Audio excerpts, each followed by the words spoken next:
Hello. हाँ बोला। एक करे जा का कथ हो? भतार घरे आइल बा। आय भतार घरे आइल ह? हाँ। तब का करी? रात में मोबाइल चेक कैले बा, बड़ी मार मरले बा। अरे बाप रे बाप, तो बतावा कैसे बात होई हो? एक करे जा हम भी तोरा बिना ना रह पाइबो।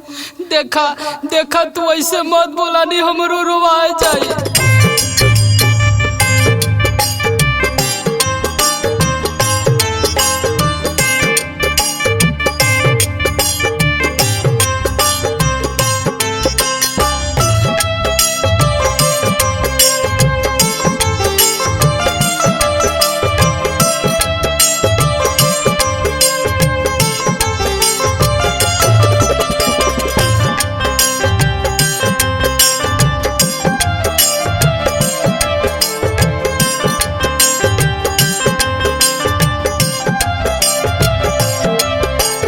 देखी देखी मैसेज कर मोती गबड़ाइल बा।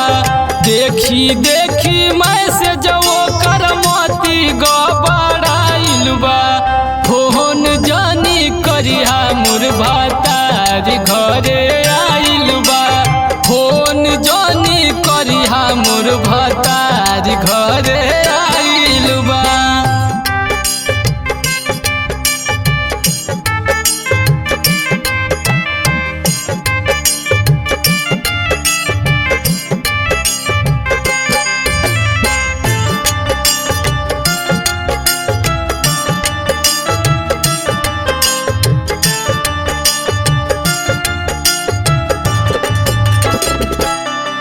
हाँ हमारा से भइल बाटे भारी मिस्टेक हो।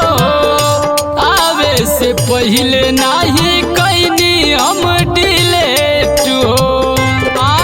अरे बाप रे बाप, बड़ा दिक्कत हो गई हो। अब का होई? हाँ हमारा से भइल बाटे भारी मिस्टेक हो। आवे से पहले नाही हम डिलीट हो। उल्टा सीधा बोले हमके बड़ा खिसियाइल बा। उल्टा सीधा बोले हमके बड़ा खिसियाइल बा। फोन जानी करिया मोर भतार घरे आइल बा। फोन जानी करिया मोर भतार घरे आइल बा।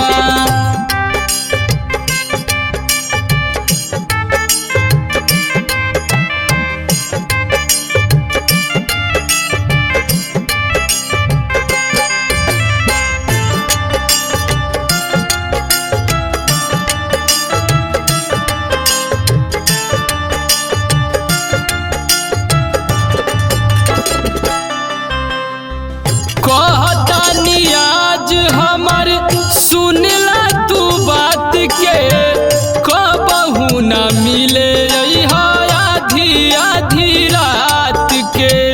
एक करे जा अब फोन मत करी हो। अरे हम तो मान जाए, हमार दिलवा कैसे मानी हो?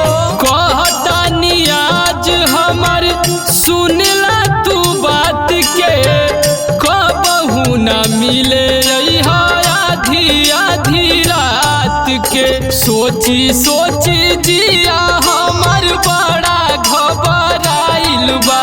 उपेंद्र पराकाश देखा बड़ा पगलाइल बा। फोन जानी करिया मोर भतार घरे आइल बा। फोन जानी करिया मोर भतार घरे आइल बा। अब लागता कि जहर खाई के मरही के पड़ी।